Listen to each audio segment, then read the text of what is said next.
In his mother's elegant saloon, 25-year-old Arthur Schopenhauer sat with a dark expression, unmoved beside the piano that hadn't yet made a sound. And he was waiting for all these fools to shut up. The only reason he was there was to listen to some music. But he was beginning to doubt whether it was worth enduring so many people. They were incessantly praising Goethe, the great star of recent times. In those years, around the 1810s, there was a saloon culture in Germany.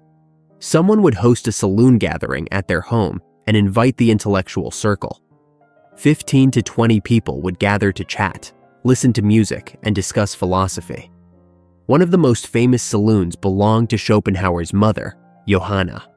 A small detail: Goethe was Johanna's close friend. However, he hadn't attended that evening's saloon. Even so, he managed to dominate the entire saloon. One of the young women in the room, Flora Weiss, turned to Schopenhauer and, "So, what do you think of Goethe, Arthur?" she asked. Schopenhauer had caught the mockery in her voice. Like most human dealings, it was laced with envy and spite. She was expected to engage him, to uncover the strange ideas he usually kept to himself. And through mockery of those very ideas, she intended to assert her superiority over him. Yet, like the others in the salon and most of humanity, this woman didn't even have her own thoughts. To him, most people expressing an opinion were merely parrots. Their ideas were borrowed from others. From Goethe, for instance. These people would steal the fashionable opinions of the day and become their echo. They would chase whatever flattered their egos and brought them applause. With these borrowed views, they would try to elevate themselves while belittling others. This cruelty was a clear reflection of their inner misery. We came in a bit harsh, didn't we? Which of us can argue against Schopenhauer's thoughts when we see the crowd on Twitter, posting as if they're sharing the most original ideas, but merely repeating what the majority says? Welcome to Selected Ambient Rumors. We write fictional stories based on the lives of iconic figures and turn them into videos. If this concept interests you, subscribe to our channel. Also, liking and sharing the video would mean a lot to us. Let's get back to the story. Schopenhauer was thinking these things, but didn't want to respond to Flora. He had no sincere answer to give her. He looked into Flora's eyes and turned his head away. He probably wouldn't be able to wait until the piano started. In fact, to him, art, especially music, was the best way to momentarily escape the pain we endure. But these fools were incapable of understanding the truth of music. They were polluting the music with their meaningless talk and artificial joy. Flora, showing her annoyance at this indifference, rolled her eyes, and she looked at Johanna. Seeing her upset, Johanna intervened. "Arthur, she asked you a question." This warning tightened Schopenhauer's chest. 2 or 3 people in the salon snickered among themselves. There was only one reason she scolded him like a child in front of everyone. To show this foolish crowd, "My son may be troubled, but there's nothing wrong with me." By doing this, she was trying to show those around her that she was supposedly a virtuous person. But in a group, the one trying hardest to appear virtuous was the one to fear most. Appearing virtuous was nothing but a mask designed to gain praise and power. These people would even exploit motherhood for this purpose. Their devotion to their children, the love, kindness, and generosity they showed, were merely tools to dominate them. Such individuals were completely devoid of genuine love. Deep down, they wound even their closest ones with indifference. Despite their empty posturing, they dared to pose as moral exemplars, exposing nothing but their duplicity. To Schopenhauer, his mother was exactly this kind of person. After his father took his own life, his mother turned entirely to these social absurdities to feel valued. She wrote bad novels filled with fake happiness, trying to carve out a place for herself among these fools. She sought happiness in these settings.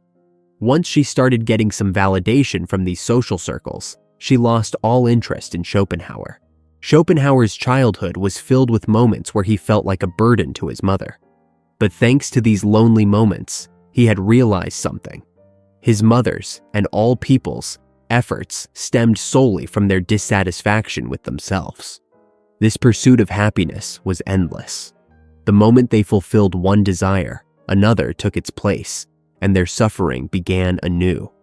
Happiness was merely the momentary cessation of this pain. Schopenhauer looked at his mother and raised his voice. "I don't want to be part of this absurd theater." An audible gasp rose from the salon, breaking the brief silence. His mother's anger boiled over, her face flushing with rage. "What's wrong with you, Arthur? Be respectful, please," she snapped. Schopenhauer grew even more heated. "Respect what? This arrogant ceremony where everyone tries to outshine each other with fake knowledge and stolen ideas?" This time, Flora Weiss cut in. "You can't even enjoy this setting, Arthur. You're surrounded by Weimar's most valuable, knowledgeable people. You should learn something from them," she said. Schopenhauer's body trembled. "Weimar's most knowledgeable people? You're here talking about art, love, and philosophy, but your words are empty. Your only goal is to win admiration. I don't have to endure this just to listen to some music." He began to shout. People among themselves. "Such disrespect is unacceptable. He must be mad. We'd rather leave than listen to this." They were muttering.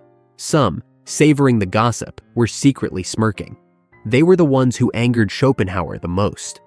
Looking at them, you come here, flaunting your joy as if you're not living a life full of suffering. But you mockingly belittle those who see how much pain you're truly in. People like you are devoid of true knowledge and love, because your minds have long become slaves to your desires. Your laughter comes not from joy, but from your misery. Two groups stood up and, saying, "Sorry, Johanna," headed toward the door. Johanna tried to stop them, saying, Wait, I'll handle it." This drove Schopenhauer even more furious. "Of course, stop them. Go ahead, keep hosting your so-called cultural gathering," he snapped. "How else will you make yourselves feel important? How else will you escape your miserable lives?" His mother turned to Schopenhauer and began to scream. "Arthur, enough! Why are you such a child? Is it so difficult for you to allow your mother this moment of happiness? Damn you!" she was shouting. Schopenhauer, with all his fury, turned to her and continued. "What happiness? Don't you see that everything you're doing is an useless effort? You'll never be happy. How can you not see this?" She shouted for him to leave, again and again, her voice shaking with rage. People began to scatter. Flora hugged Johanna and tried to calm her. While his mother cried on the floor, Schopenhauer was chasing out the people who were already leaving. Everyone abandoned the house. Schopenhauer ran to his room and listened to his mother's crying until morning. This was his last fight with his mother. After this incident, they were almost completely estranged. Schopenhauer left Weimar and moved to Dresden.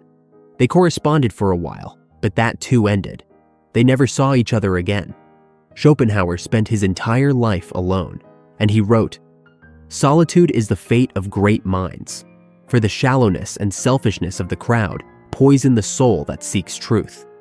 These foolish herds, in their salons, exalt themselves with mocking words and fake cheer. But a solitary thinker, staying far from their wretched egos, draws closer to the truth. Most people are parrots with borrowed ideas, covering their inner emptiness with laughter. Solitude is a refuge amid this vile crowd and the only friend of truth.